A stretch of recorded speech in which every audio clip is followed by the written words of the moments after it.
मेरा कहने का मतलब है, आप परमात्मा को ना जान पाए लेकिन स्वयं को जान लो। स्वयं को जान लेना भी परमात्मा की प्राप्ति है। सच्चे अर्थ में बात यही है कि हम अपने को भी नहीं जानते, केवल प्रकृति के प्रभाव में एक बहे चले जा रहे हैं। जिसने व्यवहार को साध लिया ना, उसको स्वतः ही परमार्थ की अनुभूति हो जाएगी। हमें अपने व्यवहार को साधना है। परमात्मा सत्य है, परमात्मा चिद है, परमात्मा आनंद है। और ये जो तीन प्रकार के दोष हैं, जो तीन प्रकार के ताप हैं, जो जीव को क्लेश देते रहते हैं, दैहिक, दैविक और भौतिक, वो तीनों प्रकार के ताप की निवृत्ति परमात्मा के स्मरण से होती है, परमात्मा के ध्यान से होती है। दैहिक, दैविक, भौतिक तापा राम राज नहीं काहू व्यापा। तापत्रय विनाशाय। अनेक अनेक पुराणों का आप अध्ययन करोगे तो आपको पता चलेगा। जासु नाम त्रयतापुन सावन। सच में भगवत भक्ति में वो शक्ति है। परमात्मा का स्मरण करने से वो तीनों तापों की निवृत्ति हो जाती है। हमारे क्लेश की निवृत्ति हो जाती है, मन के दोष मिट जाते हैं, बुद्धि की शुद्धि हो जाती है और हम अपने स्वस्वरूप में प्रतिष्ठित हो जाते हैं। साधना की शुरुआत तो श्रवण करने से करनी पड़ती है। हम जब कोई भी महापुरुष होता है तो प्रारंभ श्रवण से करता है। साधु संगत में बैठना पड़ता है, कथा श्रवण करना पड़ता है। श्रवणम कीर्तनम विष्णु स्मरणम अर्चनम वंदनम दास्यम शक्य आत्मनिवेदनम, ये नवदा भक्ति है। सबसे पहली भक्ति है परमात्मा की कथा को सुनना। प्रथम भगति संतन कर संगा। प्रथम भगति संतन कर संगा। दूसरी रति मम कथा प्रसंगा। दूसरी रति मम कथा प्रसंगा। प्रथम भगति संतन कर संगा। प्रथम भगति संतन कर संगा। मेरे भाई बहन, संग का, आहार का और स्थान का बहुत प्रभाव पड़ता है साधक के चित्त के ऊपर। मेरा आपसे निवेदन है, जिनको साधना के शिखर तक की यात्रा करनी है ना, वो संग को अच्छा रखें। अगर साधना ना करनी है तो बात छोड़ो। कल हमारे वृंदावन जी तटीय स्थान की बातें कर रहे थे और मुझे बहुत अच्छा लगा। उन्होंने कहा कि मेरा नाम वृंदावन है, एक भैया है उसका नाम गोवर्धन है, एक भाई है उसका नाम गोपाल है और जो बच्चा है उसका नाम कृष्ण है। अगर याद ना करें तो भी याद हो जाएगा। जिनको साधना करनी है ना, आज के इंसान की दिक्कत है, छोड़ना कुछ नहीं चाहता है, पाना परमात्मा को चाहता है। ना वृत्तियों का ठिकाना है, ना चित्त की कोई स्थिति है। वास्तविक कथा मनोरंजन नहीं, कथा मनोमंथन है। कथा एक साधना है। कलिकाल है ना, अकेले में जब भजन करने के लिए बैठते हैं तो मन भागता बहुत है। इसलिए संवेद होकर यहाँ 1 महीने नहीं 4-4 महीने चतुर्मास करते हैं। लिख रहे हैं तीर्थ रूपम ही वास्ताम पापनाशनम। जहां परमात्मा की कथा होती है, पुराण की प्रतिष्ठा हो जाती है, वो स्थान तीर्थ बन जाता है। ये सप्त दिवसीय जो तीर्थ है, ये सप्त दिवसीय जो अनुष्ठान है, और कभी कभी हम लोग कहते रहते हैं हम पूरे जीवन में साधु जीवन ना जी पाए, लेकिन कम से कम 7 दिन तक तो एक साधक का जीवन जिए।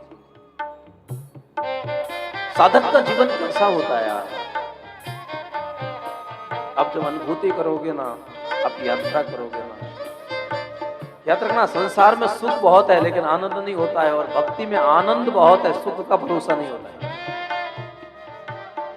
लेकिन सुख जो होता है वो भौतिक होता है, आनंद जो होता है वो आध्यात्मिक होता है।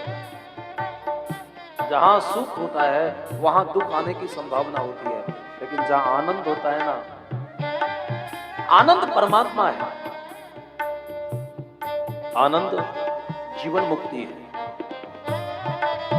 आनंद की खोज करो, आनंद की प्राप्ति को ही परमात्मा की अनुभूति कहा है। स्थान अच्छा होना चाहिए, संग अच्छा होना चाहिए, आहार सात्विक होना चाहिए।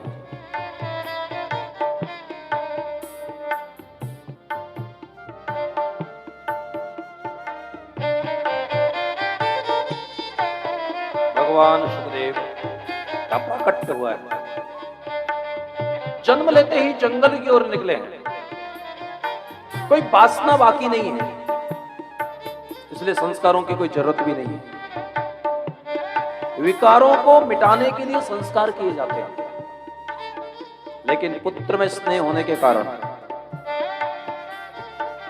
पुत्रेति तन्मयतया तरवो विनेदु तम सर्वभूत हृदयम् मुनिमानतोस्मि। सुखदेव जी महाराज जैसे ही जंगल की ओर भागे हैं, पीछे से उनके पिताजी वेदव्यास पुत्र में स्नेह होने के कारण दौड़े चले जा रहे थे। अभी जाते जाते वो तो सर्वभूत थे, वृक्षों में से आवाज आई, सुको हम सुको हम। भागवत के ऐसे उस अवधूत सुखदेव को प्रणाम किया। नैमिषारण्य की भूमि है, 88,000 ऋषि हैं। सूत जी महाराज को प्रणाम किया है। महाराज आप ऐसी कोई कथा सुनाइए जिससे भक्ति ज्ञान और वैराग्य और विवेक की जागृति हो, माया की निवृत्ति हो।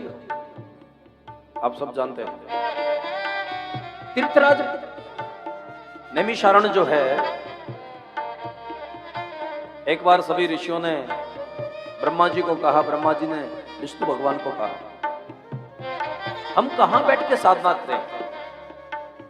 विष्णु भगवान ने एक चक्र छोड़ा, जहां जाकर यह चक्र शांत हो जाए वहीं बैठ के तुम साधन करो। उसने पूरी वसुधा की प्रदक्षिणा की, और प्रदक्षिणा करते करते वो नैमिषारण्य में आकर शांत हो गया। अभी हम लोग थोड़े दिन पहले, यानी कुछ महीनों पहले, नैमिषारण्य में बैठकर कथा गा रहे थे, और यहाँ से हमारी मातृशक्ति महिला मंडल की कुछ बहनें वहां गई थी, तो उन्होंने दर्शन किया। वहां गोमती नदी है, वहां चक्र तीर्थ है।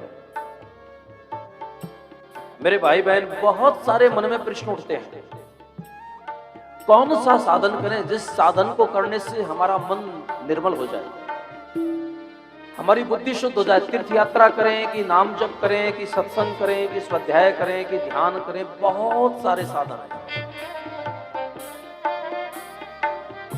ये भागवत का ऋषि कहता है कि जिस साधन को करने से तुम्हारा मन शांत होने लगे, जिस साधन के करने से आपकी अंतर्मुखता बढ़ने लगे, वही साधन आपके लिए उपयुक्त है, वही भूमिका है आपकी। नैमिषारण्य में बैठकर नैम से समासेन अभिवाद्य महामति से सूर्यमासेन अभिवाद्य महामति कथामृत रसस्वादः कुशलः स्वामको ब्रवीत् सूताख्यां कथासार मम कर्णरसायनम् कथामृत रसस्वादः स्वामको अब्रवीत् कथामृत रसस्वाद शोषोनिका ब्रवीत्। प्रश्न किया है अज्ञान का नाश कैसे होगा? अज्ञान ध्वांत विध्वंस सूर्य कोटि समप्रभा सूतख्या ही कथा सारम। महाराज कथाएं तो बहुत होती हैं, हरि अनंत हरि कथा अनंता। हमको कथा का सार सुनाओ। वो कथा भी ऐसी होनी चाहिए भक्ति ज्ञान विराग आपको भक्ति को बढ़ाने वाली हो, ज्ञान का वर्धन करने वाली हो, विवेक को जागृत करने वाली हो। याद रखना, बिना सत्संग के विवेक नहीं होता है और बिना विवेक के मुक्ति नहीं होती है।